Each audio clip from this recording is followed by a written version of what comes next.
The case is Maritime Dispute Peru versus Chile. Angeli Castillo represents Peter Tonka, President of the Court.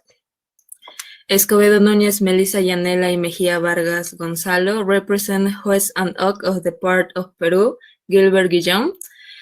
Luque Becerra Fernando Ruslan and Roa Paza María Fernanda Isabel represent Juez and Oc of the Part of Chile, Francisco Rego Vicuña. Escalante Abril Luciana Andrea represent Alan Wagner, Peru agent. And Ortiz Benavides Sebastián represent coordinator of the team of international jurists, Alain Pellet. The hearing is open.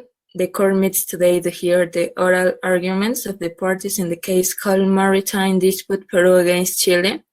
I know that since the court doesn't include among its members a judge of the nationality of either party, parties have opted for the right under Article 31, paragraph 2 on the internal regulations to elect an ad hoc judge.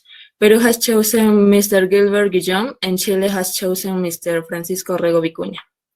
Based on the President's Article 7, paragraph 30 of the rules of the court, I would like to invite Mr. Gilbert Guillaume to make his solemn declaration as prescribed by his statutes.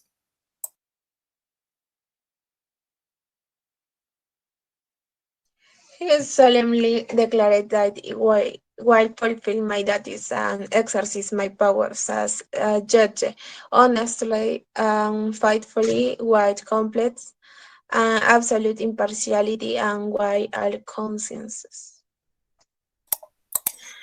Now I want to invite Mr. Orrego Vicuña to make us the solemn declaration that his statutes indicate.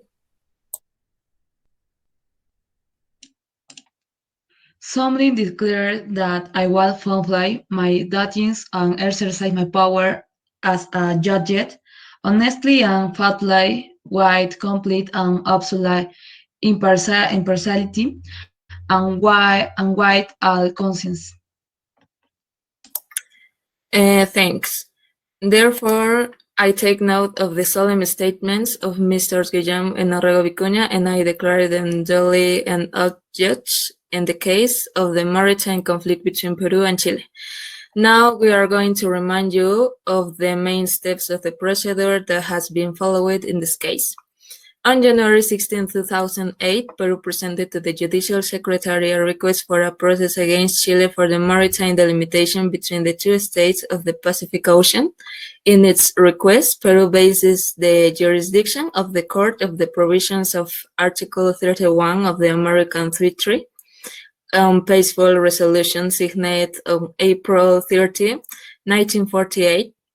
In accordance with the provisions of paragraph 2 of Article 40 of the Statutes of the Court, the Secretary communicated this request directly to the government of Chile.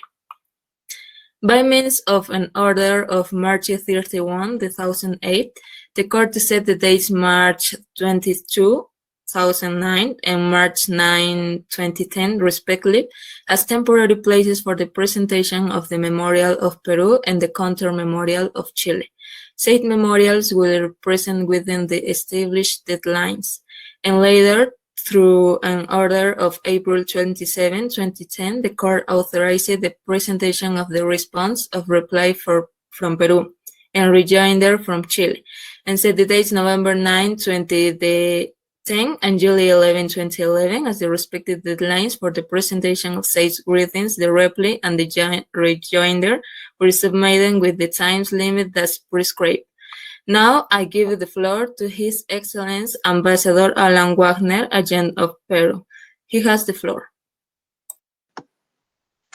Mr. President, members of the court, it is a great honor for me to appear before the International Court of Justice as agent of the Republic of Peru in the case of the maritime dispute between Peru and Chile.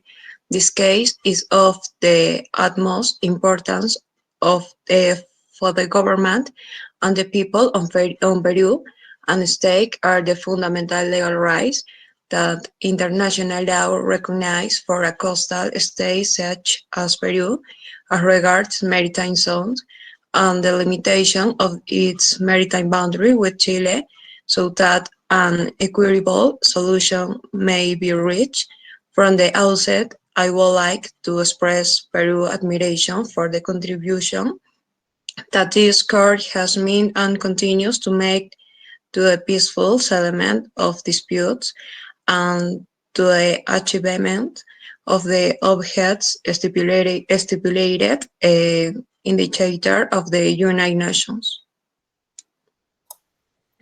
Thank you, Ambassador. Now I invite Professor Alain Pellet to give us his general presentation of the matter of behalf of the delegation of Peru. You have the floor. It is very